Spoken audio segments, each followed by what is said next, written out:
नमस्कार दोस्तों, आपकी एजुकेशन अड्डा पे एक बार फिर से स्वागत है आप सभी का।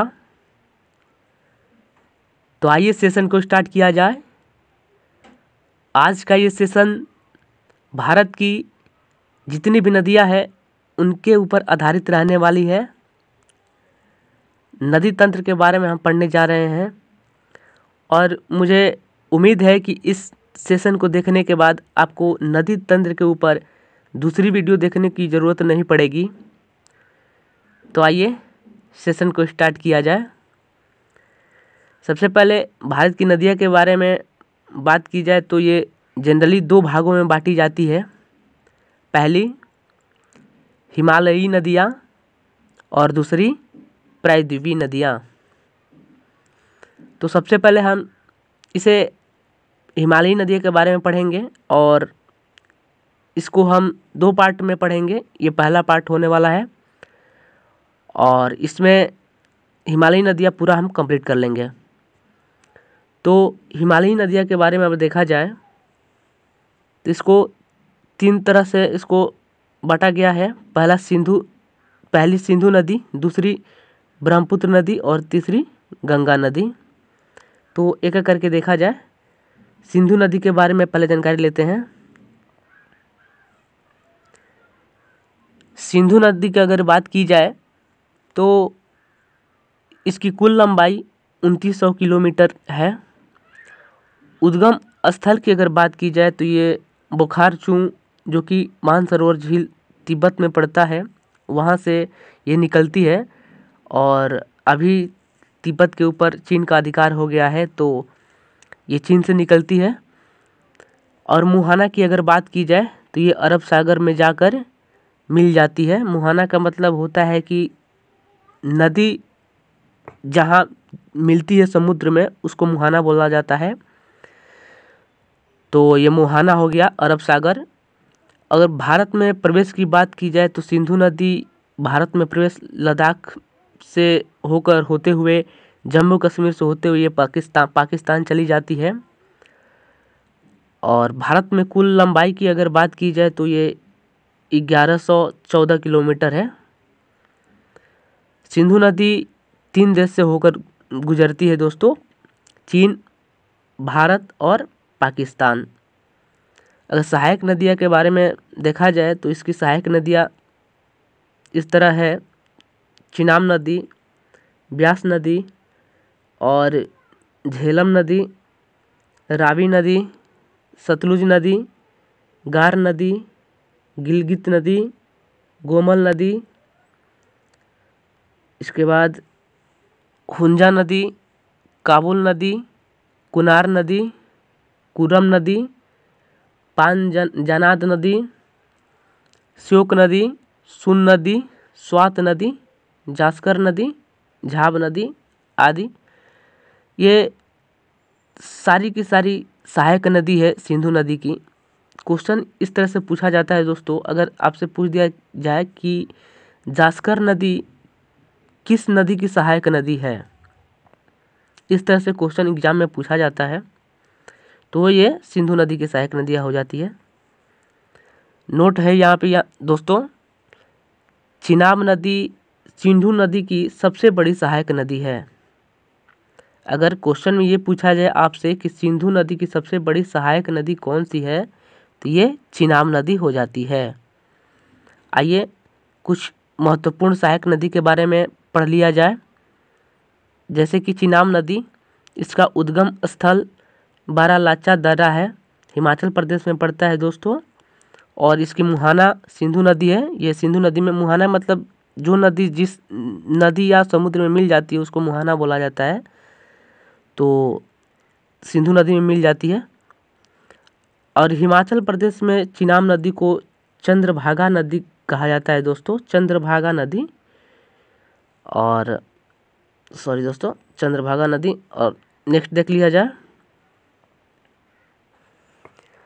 ब्यास नदी के बारे में अगर बात की जाए तो इसका उद्गम स्थल रोहतांग दर्रा हिमाचल प्रदेश में पड़ता है और मुहाना इसका सतलुज नदी हो जाती है।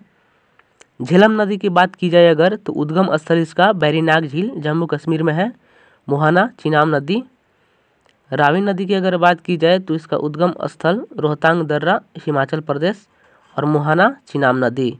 रावी और ब्यास, दोस्तों ये रावी और ब्यास ये दोनों नदी का जो उद्गम स्थल है रोहतांग दर्रा है। और सतलज नदी की अगर बात की जाए तो इसका उद्गम स्थल राकसताल मानसरोवर झील तिब्बत में है और मोहाना चिनाब नदी। नेक्स्ट दोस्तों यहाँ पे नोट दे रखा है, पंजाब के हरिक्के क्षेत्र में सतलुज और ब्यास का संगम होता है, वहीं से भारत की सबसे लंबी नहर इंदिरा गांधी नहर निकलती है। अगर दोस्तों एग्जाम में ये पूछा जाए कि भारत की सबसे लंबी नहर कौन सी है तो ये इंदिरा गांधी नहर हो जाती है, ऐसे एग्जाम में पूछा जाता है क्वेश्चन दोस्तों। आगे ब्रह्मपुत्र नदी के बारे में देख लिया जाए। उद्गम स्थल की बात की जाए अगर कि ब्रह्मपुत्र नदी की उद्गम स्थल कौन सा है तो ये मानसरोवर झील तिब्बत में है। और मोहाना की अगर बात की जाए तो इसकी मोहाना बंगाल की खाड़ी है दोस्तों।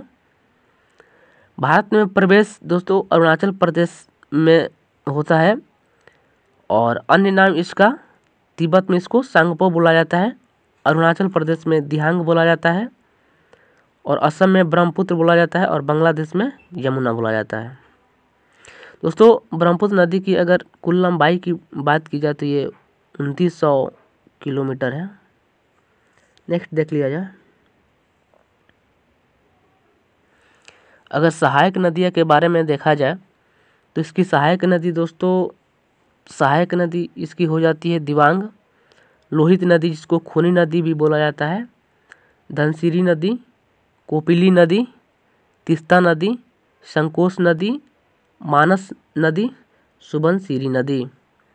दोस्तों ये 4 नदियाँ दिबांग नदी, लोहित नदी, धनसिरी नदी और कोपिली नदी ये दोस्तों बाईं ओर से मिलती है ब्रह्मपुत्र नदी में, और ये तीस्ता नदी, संकोश नदी, मानस नदी और सुबनसिरी नदी ये दाईं ओर से मिलती है। यहाँ पे नोट दे रखा है दोस्तों, भारत की सबसे चौड़ी नदी अगर पूछा जाए क्वेश्चन में तो ये ब्रह्मपुत्र नदी हो जाती है। यहाँ पे माजुली द्वीप के बारे में बताया गया है कि माजुली द्वीप दुनिया का सबसे बड़ा नदी द्वीप है। क्वेश्चन में पूछा जाता है दोस्तों कि दुनिया का सबसे बड़ा नदी द्वीप कौन सा है तो यही माजुली द्वीप हो जाता है, ये असम में पड़ता है दोस्तों। चुलामू झील दोस्तों भारत की सबसे ऊंची झील है और ये सिक्किम में पड़ती है। नेक्स्ट अब गंगा नदी के बारे में देख लिया जाए। अगर गंगा नदी की उद्गम स्थल की बात की जाए दोस्तों तो ये गंगोत्री हिमनद है, वहीं से निकलती है एक धारा जिसका नाम है भागीरथी, वहीं से निकलती है और मुहाना बंगाल की खाड़ी हो जाता है, बंगाल की खाड़ी। दोस्तों गंगा नदी जैसे कि गंगोत्री हिमनद से निकलती है और उसी के पास एक हिमनद है जिसका नाम है सतोपंथ हिमनद। सतोपंथ हिमनद से 2 धारा निकलती है और वो धारा है दोस्तों विष्णु गंगा और धौली गंगा। यही 2 धारा आगे चल के विष्णु प्रयाग में मिल जाती है और वहीं से नाम हो जाता है, उन 2 धाराओं का नाम हो जाता है अलकनंदा हो जाता है दोस्तों। और ये आगे धीरे धीरे बढ़ते इसके बारे में हम आगे बात करेंगे, तब तक ये देख लिया जाए। गंगा नदी भारत की सबसे बड़ी नदी है। गंगा नदी 2 देशों से होकर गुजरती है, भारत और बांग्लादेश। गंगा नदी 5 राज्यों से होकर गुजरती है, कौन कौन से? उत्तराखंड, उत्तर प्रदेश, बिहार, झारखंड और पश्चिम बंगाल। गंगा नदी मैदानी क्षेत्र में प्रवेश करती है। कहाँ से प्रवेश करती है दोस्तों? बार बार एग्जाम में पूछा जाता है कि गंगा नदी मैदानी क्षेत्र में कहाँ से प्रवेश करती है, तो इसका आंसर हो जाता है दोस्तों हरिद्वार से। हरिद्वार उत्तराखंड में ही है। गंगा नदी की सबसे पहली सहायक नदी कौन सी है? ये अगर दोस्तों पूछा जाए तो ये रामगंगा हो जाता है। ये दोस्तों उत्तराखंड से ही पहाड़ी से निकलती है रामगंगा, और कनौज में जाकर, कनौज जगह का नाम है, और वहीं गंगा में मिल जाती है। गंगा की सबसे बड़ी, सबसे अंतिम सहायक नदी अगर पूछा जाए तो ये महानंदा नदी हो जाती है दोस्तों। ये दार्जिलिंग की पहाड़ी से निकलती है और फरक्का में जाकर गंगा में मिल जाती है। नेक्स्ट देख लिया जाए। देखिए दोस्तों, गंगोत्री हिमनद, यहाँ भागीरथी एक नदी है, धारा है, निकलती है यहाँ से गंगोत्री हिमानी से भागीरथी, और पास में ही है सतोपंथ हिमानी। यहाँ से विष्णु गंगा और धौली गंगा दो धारा सतोपंथ हिमानी से निकलती है और विष्णु प्रयाग में आकर दोनों धाराएं एक दूसरे से मिल जाती है, और वहीं से इन दोनों धाराओं का नाम अलकनंदा हो जाता है। इधर भागीरथी है और ये दो धारा की बात कर रहे हैं अभी हम, अलकनंदा हो जाती है। अलकनंदा नंद प्रयाग में अलकनंदा और नंदाकिनी नदी का संगम होता है दोस्तों। ये नंदाकिनी नदी साइड से निकलती है और अलकनंदा में आकर मिल जाती है। और कर्णप्रयाग, आगे कर्णप्रयाग, ये दोस्तों क्रम से ही हमने बता रखा है आपको, क्रम से ये सारी की सारी नदियाँ क्रम से मिल रही है अलकनंदा में। तो कर्णप्रयाग में पिंडार नदी अलकनंदा में मिल जाती है। आगे रुद्रप्रयाग में दोस्तों मंदाकिनी नदी अलकनंदा में आकर मिल जाती है। मंदाकिनी नदी दोस्तों केदारनाथ मंदिर के पास से होकर निकलती है और अलकनंदा में मिल जाती है। और आगे देवप्रयाग, यही देवप्रयाग दोस्तों भागीरथी और अलकनंदा, ये अलकनंदा जो है कि नहीं, यही देवप्रयाग है ये, और यहीं आकर मिल जाती है। भागीरथी और अलकनंदा की धाराएं देवप्रयाग में आकर मिल जाती है और यहीं से इनका नाम गंगा हो जाता है। नेक्स्ट, और ये गंगा दोस्तों उत्तराखंड होते हुए, उत्तर प्रदेश होते हुए, बिहार झारखंड होते हुए, पश्चिम बंगाल होते हुए बांग्लादेश में जाकर समुद्र में, बंगाल की खाड़ी में जा मिलती है। आगे अगर गंगा नदी की बात की जाए तो गंगा नदी की अगर क्वेश्चन में पूछा जाता है दोस्तों कि गंगा नदी की इकलौती सहायक नदी कौन सी है जो मैदानी क्षेत्र से निकलती है, तो इसका सही आंसर हो जाता है दोस्तों गोमती नदी। ये गोमती नदी कहाँ से निकलती है तो फुलहर झील है, पीलीभीत में, उत्तर प्रदेश में पड़ता है दोस्तों, वहीं से निकलती है। अगर गंगा नदी के सहायक नदियाँ के बारे में अगर बात की जाए तो गंगा नदी की सहायक नदियाँ है रामगंगा नदी, जमुना नदी, गोमती नदी, घाघरा नदी, सोन नदी, गंडक नदी, कोसी नदी और महानंदा नदी। दोस्तों रामगंगा की बात की जाए तो ये वहाँ से निकलती है, उत्तराखंड पहाड़ी से निकलती है, और जमुनोत्री से निकलती है हिमानी से, और गोमती दोस्तों अभी बता रखा है ये यहाँ पे फुलहर झील से निकलती है, और घाघरा नदी दोस्तों नेपाल से निकलती है। नेपाल में दो नदी है, काली नदी और कर्णाली नदी, इन्हीं दो धारा है, और आगे चल के ये इनका संगम होता है जिनका नाम घाघरा नदी हो जाता है, और वहीं घाघरा नदी आकर गंगा में मिल जाती है छपरा में। आगे सोन नदी दोस्तों ये अमरकंटक की पहाड़ी से निकलती है, और ये गंडक नदी ये भी नेपाल से ही निकलती है। कोसी नदी ये भी नेपाल से ही निकलती है दोस्तों, एक जगह का नाम है नेपाल में गोसाईथान, वहीं से निकलती है। और महानंदा दार्जिलिंग पहाड़ी से निकलती है दोस्तों, दार्जिलिंग पहाड़ी से निकलकर और फरक्का में आकर गंगा में मिल जाती है। देखिए दोस्तों फरक्का से गंगा दो भागों में बट जाती है, फरक्का से गंगा दो भागों में बट जाती है। पहली धारा हुगली, यही गंगा का नाम दोस्तों बंगाल में हुगली के नाम से जानी जाती है, और दूसरी धारा पद्मा, बांग्लादेश में प्रवेश करने के बाद बांग्लादेश गंगा नदी को पद्मा के नाम से जानते हैं। आगे दोस्तों पद्मा नदी की सहायक नदी अगर देखी जाए तो जमुना नदी है। जमुना नदी वही है दोस्तों, ब्रह्मपुत्र नदी को बांग्लादेश में जमुना नदी के नाम से जाना जाता है, और साइड में एक मेघना नदी है बांग्लादेश में, और यही तीन नदियाँ जैसे कि ये जमुना नदी, पद्मा नदी और मेघना नदी संगम होता है तीनों का, और संयुक्त नाम हो जाता है मेघना नदी, और ये दोस्तों संयुक्त नाम ही मेघना हो जाता है, और अंततः समुद्र में जाकर मिल जाती है मेघना नदी। तो दोस्तों नदी तंत्र के बारे में हमने पढ़ा। आइए अब देखते हैं गंगा नदी के जो सहायक नदियां हैं उनके बारे में थोड़ा सा जानकारी ले लेते हैं। यहाँ पे दोस्तों देखिए नोट दे रखा है, गंगा नदी को बंगाल में हुगली कहते हैं। हुगली नदी की सहायक नदी दामोदर नदी है। गंगा नदी को बांग्लादेश में पद्मा कहते हैं। यहाँ पे दे रखा है दोस्तों, गंगा नदी को राष्ट्रीय नदी का दर्जा दिया गया। कब दिया गया? 2008 में। नेक्स्ट सहायक नदी के बारे में देख लेते हैं गंगा की।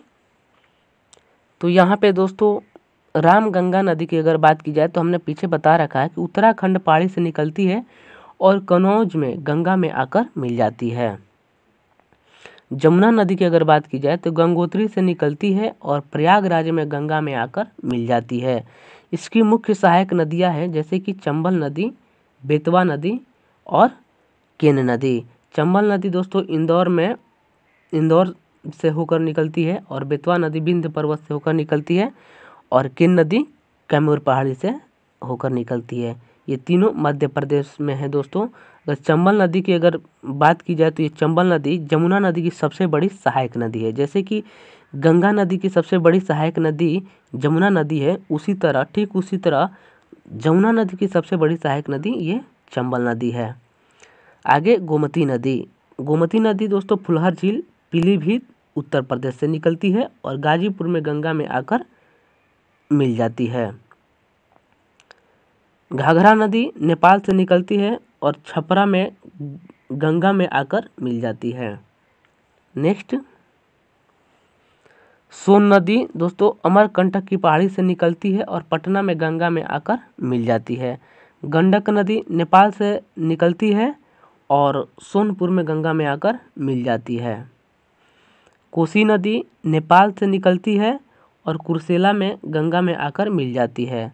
ये दोस्तों निकलती है, टाइपिंग मिस्टेक हो गया यहाँ पे। महानंदा नदी दार्जिलिंग पहाड़ी से निकलती है और फरक्का में गंगा में आकर मिल जाती है। फरक्का है दोस्तों ये फरक्का। दोस्तों ये वीडियो कैसी लगी? आज हमने नदी तंत्र के बारे में पढ़ा। हिमालय की जितनी भी नदियाँ हैं जो हिमालय से निकलती है उनके बारे में हमने पढ़ा और हमें उम्मीद है कि ये इस सेशन को अगर आप देख लेते हैं तो एक भी प्रश्न छूटेगा नहीं एग्जाम में। तो इसका नेक्स्ट पार्ट भी हम लेकर आएंगे, सेकंड पार्ट, जिसमें हम पढ़ेंगे प्रायद्वीपीय नदियाँ के बारे में। तो मिलते हैं नेक्स्ट क्लास में, तब तक के लिए धन्यवाद।